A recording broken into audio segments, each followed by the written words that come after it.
আসসালামু আলাইকুম আমার প্রিয় শিক্ষার্থী ভাই বন্ধুরা, তোমরা সবাই কেমন আছো? আজকে আমি তোমাদের দেখাবো সরকার প্রদত্ত অ্যাসাইনমেন্টের অষ্টম শ্রেণীর অঙ্কের সমাধানসমূহ। তো বেশি কথা না বলে চলো শুরু করা যাক। প্রথমে দেখো, তোমাদের এরকম একটি প্রশ্ন রয়েছে। প্রশ্নের তোমরা প্রশ্ন নং 1-এ দেখবা শিরোনাম দিবা সমবায় সমিতি সঞ্চয় স্কিমের ক্ষেত্রে সরল মুনাফা এবং চক্রবৃদ্ধি মুনাফার তুলনামূলক পার্থক্য। এরপর তোমাদের কিছু 1, 2, 3 তিনটা মান দেওয়া আছে এবং পরে ক নং প্রশ্ন আছে। ক নং প্রশ্নে দেওয়া আছে সঞ্চয় স্কিমের নির্দিষ্ট সময়কাল 3 বছর পর মুনাফার পরিমাণ আয় সমান কত। তো তোমরা ক নাম্বারের উত্তর লিখবা। প্রথমে লিখবা দেওয়া আছে সঞ্চয় স্কিমের মূলধন পি সমান 15,000 টাকা। এরপর লিখবা সঞ্চয় স্কিম পূর্ণ হওয়ার সময়কাল এন সমান 3 বছর। তারপরে লিখবা সঞ্চয় স্কিম মুনাফার হার আর সমান 9%। এই পার্সেন্টটাকে এইভাবে ভগ্নাংশে ভেঙে নিবা 9/100। এরপরে ক নাম্বারের উত্তর লিখবা সঞ্চয় স্কিমে 3 বছর পর মুনাফার পরিমাণ আয় সমান PNR। এটা একটা সূত্র। নিচের লাইনে পির মান বসাবা, গুণ এন এর মান বসাবা, গুণ আর এর মান বসাবা। এটা কাটাকাটি করলে আমাদের উত্তর আসবে 4,050 টাকা। এটাই হচ্ছে ক নাম্বারের উত্তর। এইবার চলো খ নাম্বারে যাওয়া যাক। খ নাম্বারে তোমরা লিখবা মূলধন সমান 15,000 টাকা, ক থেকে প্রাপ্ত মুনাফা সমান 4,500 টাকা। এবার লিখবা মুনাফা আসল এ সমান আসল প্লাস মুনাফা। এরপরে আসল যোগ করবা, মুনাফা যোগ করবা, এটার যোগফল আসবে 19,050 টাকা। তো এটাই হচ্ছে তোমাদের খ নাম্বারের উত্তর। এবার আমরা যাব গ নাম্বারে। গ নাম্বার দেখো, তোমাদের এখানে 2 নং প্রশ্ন চক্রবৃদ্ধি মুনাফার ক্ষেত্র দেওয়া আছে। এটা 2 নং প্রশ্ন। তোমরা প্রথমে লিখে নিবা দেওয়া আছে সঞ্চয় স্কিমের মূলধন 15,000 টাকা, সঞ্চয় স্কিম পূর্ণ হওয়ার সময়কাল এন সমান 3 বছর, সঞ্চয় স্কিমের মুনাফার হার আর সমান 9%। সেম একইভাবে এটাকে পার্সেন্টেজকে 100-তে ভেঙে নিবা। এরপর একটি সূত্র লিখবা ক নাম্বারে, যে আমরা জানি চক্রবৃদ্ধি মূলধন সি সমান পি ব্র্যাকেট, এটা হচ্ছে 1। তোমরা 1 দিতে পারো, পাটিগণিত যেহেতু 1 দেওয়াই বেটার। 1 প্লাস আর ব্র্যাকেট ক্লোজ, এরপরে এন। এরপরে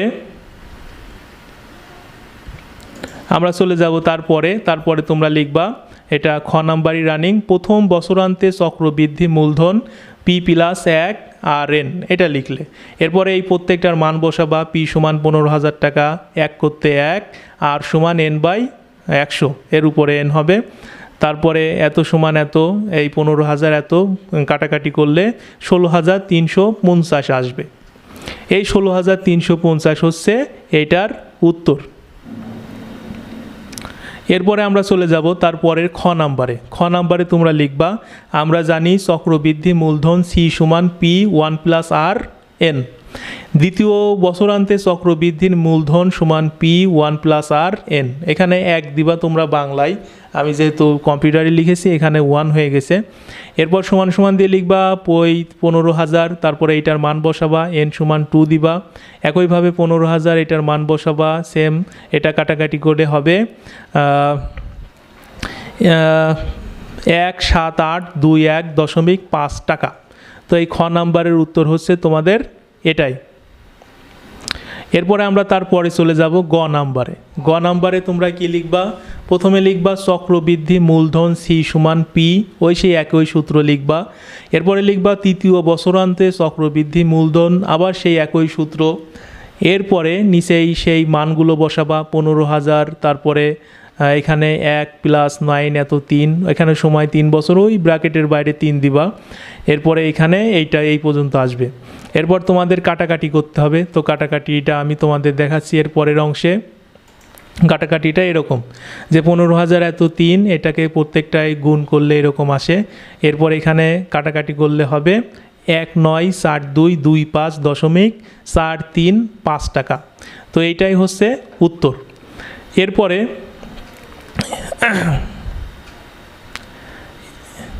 এইটার পরে আমাদের যে প্রশ্নটা রয়েছে সেটা গড় পরে হচ্ছে ঘ। তো ঘ নাম্বারটা তোমরা কিভাবে করবা সেটা আমি তোমাদের দেখাচ্ছি। প্রথমে লিখবা নির্দিষ্ট সময়কাল 3 বছরের চক্রবৃদ্ধি মুনাফা পি সমান 1 প্লাস আর এন এত পি। এরপর এইগুলোর মান বসাবা, মান বসিয়ে পরে এটা ভাঙার পরে এটা কাটাকাটি করবা এবং সর্বশেষ পর্যায়ে এটার ফলাফল আসবে 4,425.435 টাকা। তো এইটাই হচ্ছে এই ঘনঙের উত্তর। হ্যাঁ, এরপরে আমরা তারপরেরটাই চলে যাব উঙ্গ। উঙ্গ লিখবা ঘ থেকে প্রাপ্ত চক্রবৃদ্ধি মুনাফা 4425.435 সরল মুনাফা আয়ের সূত্র লিখবা, সূত্র লিখে মান বসাবা, এরপরে এখানে আসবে 4050। তারপরে লিখবা সরল মুনাফা ও চক্রবৃদ্ধি মুনাফার পার্থক্য, তাহলে চক্রবৃদ্ধি মুনাফা থেকে সরল মুনাফা বাদ দিবা, বাদ দিলে আমাদের আসবে 375.435 টাকা।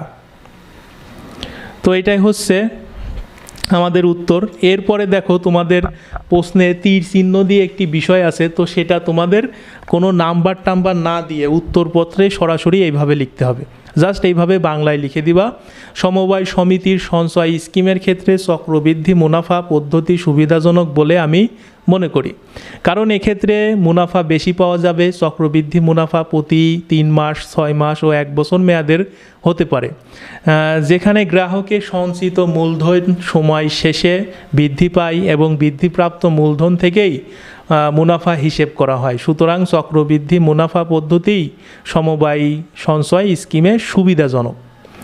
এরপরে তোমাদের আরও কিছু প্রশ্ন রয়েছে, একদম সবার শেষে তোমরা সেই প্রশ্নের উত্তর লিখবা, সংক্ষিপ্ত প্রশ্নের উত্তর এটা সবার উপরে লিখবা, দেন নিচে লিখবা 6, 11, 16, 21 প্যাটার্নটির বীজগণিতীয় রাশি। এই রাশিটি এবার এখানে লিখবা। 6 = 5 গুণ ক প্লাস 1, 11 = 5 গুণ ক প্লাস 1, এভাবে প্রত্যেকটা।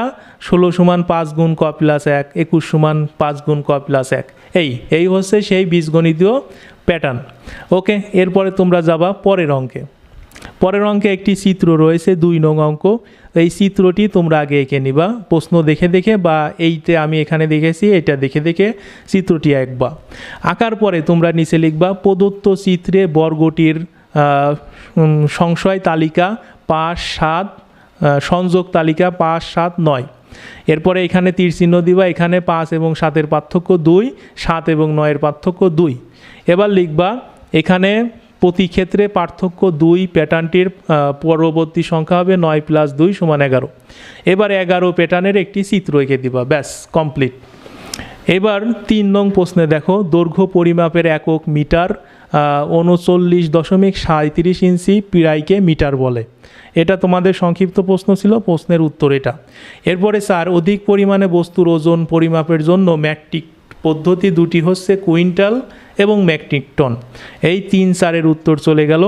এবার আমরা যাব 5 নম্বরের সংক্ষিপ্ত উত্তর একদমই সহজ। প্রথমে লিখবা 1 একর সমান 4046.86 বর্গমিটার প্রায়। তাহলে 10 একক সমান ওইটার সাথে 10 গুণ করে দিবা, গুণ করলে হবে 40,668.6 বর্গমিটার, এটাই উত্তর। এরপরে 6 দেখো, 6 নম্বরে 1 ইঞ্চি সমান 2.54 সেন্টিমিটার প্রায়। এরপর লিখবা 2.54 সেন্টিমিটার সমান 1 ইঞ্চি, অতএব 1 সেন্টিমিটার সমান, এইটা গুণ করে কাটাকাটি করলে হবে 62.992126 ইঞ্চি। এই শেষে তোমরা শুধু 9 দিলেই এনাফ, যে 62.9 ইঞ্চি, এটুকু দিলেই উত্তর কিন্তু হয়ে যায়। ওকে, এবার আমরা যাব সর্বশেষ এবং 7 নং ইয়েতে। এখানে দেখো ঘরটিতে বায়ুর পরিমাণ লিখবা, ঘরের আয়তন গুণ 1 ঘন সেন্টিমিটার বায়ুর ওজন। এরপরে এগুলোর মান বসাবা, মান বসিয়ে এটা গুণ করবা, গুণ করার পরে আসবে 999 এত গ্রাম। তো গ্রামকে কিলোগ্রামে প্রকাশ করলে এটা আসে যে 0.99072। তাহলে অতএব লিখবা ঘরটিতে এত গ্রাম বায়ু আছে, ব্যাস উত্তর শেষ। তো বন্ধুরা, এই ছিল তোমাদের আজকের গণিত অ্যাসাইনমেন্টের প্রশ্নটির উত্তরটি তোমাদের কেমন লাগলো অবশ্যই জানাবে কমেন্টে। আর এরপরে তোমরা কোন অ্যাসাইনমেন্ট দেখতে চাও সেটাও কমেন্টে জানাবে। আমি সবগুলো অ্যাসাইনমেন্টের উত্তর আমার চ্যানেলে আপলোড করি, তোমরা যদি সেগুলো মিস না করতে চাও তাহলে অবশ্যই সাবস্ক্রাইব করে রাখো। আর দেখা হচ্ছে পরবর্তী ভিডিওতে, ততক্ষণ পর্যন্ত সবাই ভালো থাকো, সুস্থ থাকো, আল্লাহ হাফেজ।